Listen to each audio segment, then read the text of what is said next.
we're going to show you how we play, right here on ATL in 60 seconds.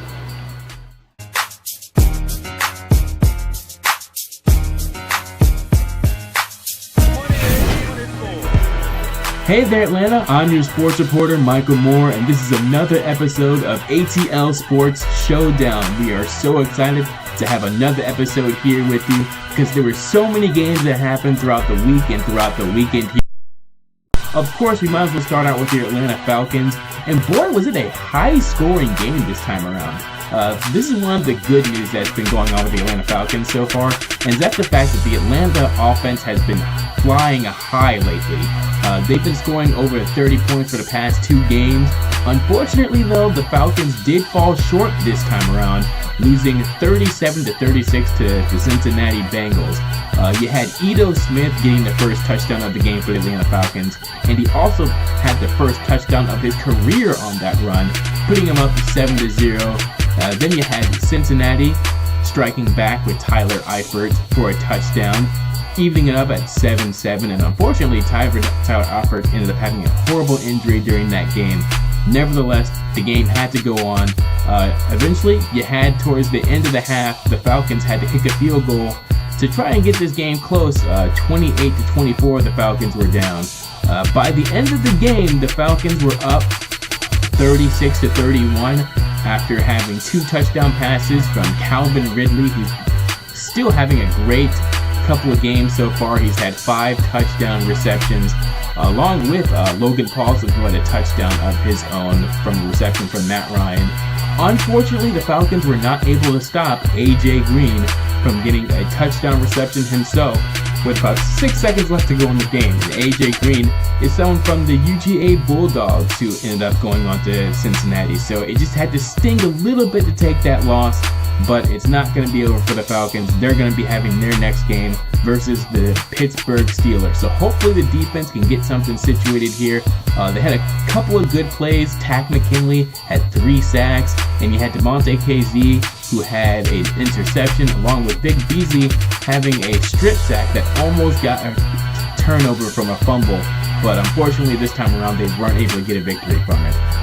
Another game that happened in Mercedes-Benz Stadium was, of course, your Atlanta United team facing off against the New York Red Bulls. Now, the Red Bulls were able to get a 2-0 victory from out of this, but your Atlanta United is still on top of the standings right now, even though they all have an equal amount of points. Atlanta United does have the edge, and they're still locked into the playoffs. They just got to see if they can win the Supporters' Shield.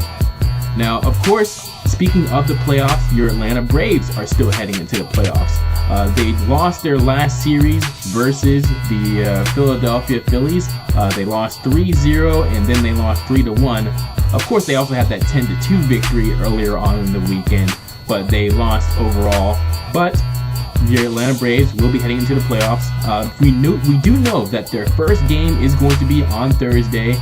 It's going to be on the 4th of October, and we have yet to really know who they're going to be playing. So we're going to be keeping you guys updated to see where the Atlanta Braves are going to be and how things will end up. And that series is going to be from the 4th to all the way until the 8th of November or October. So definitely keep an eye out on that. You also had Georgia Bulldogs face off against the Tennessee Volunteers. A lot of the scores from the Georgia Bulldogs came from their rushing attack, like usual. Elijah Holyfield leading the team with 78 yards rushing. But it was DeAndre Swift who had 2 touchdowns. And get this, Justin Fields, the backup quarterback for the Georgia Bulldogs, had his time to shine as he got 2 rushing touchdowns himself. So that was exciting to see that from him. Also, the Georgia Tech Yellow Jackets are back on track trying to get a few wins in as they won 63-17 versus Bowling Green Falcons. So Georgia Tech, with Taquan Marshall as quarterback, he had 2 rushing touchdowns of his own, alongside with Jordan Mason and Tobias Oliver, who is also a backup quarterback there. So backup quarterbacks are starting to get their time to shine a little bit, especially with how things are going on in college football right now. You can get a lot of uses from 2 quarterbacks. Speaking of that, you also have the Georgia State Panthers getting their win against the University of Louisiana Monroe Warhawks, 46-14. Again, the rushing attack has been proving to be pretty good with them, as Seth Page led the team with 145 yards rushing and 2 touchdowns. So that is about it for a lot of your Georgia sports news. Of course, the Atlanta Hawks are going to be starting their season soon.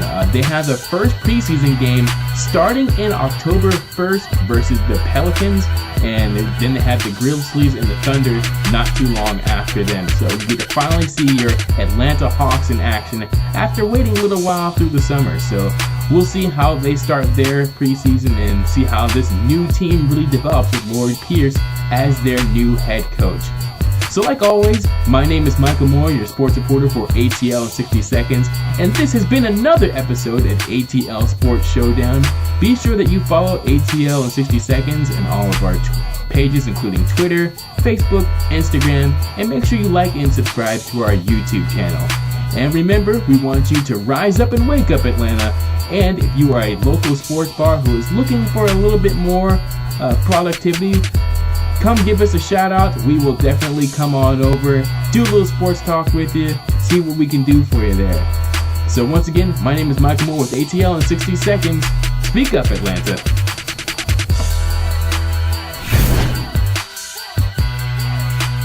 You can find us on Facebook, Twitter, and Instagram. And don't forget to like and subscribe to our YouTube channel.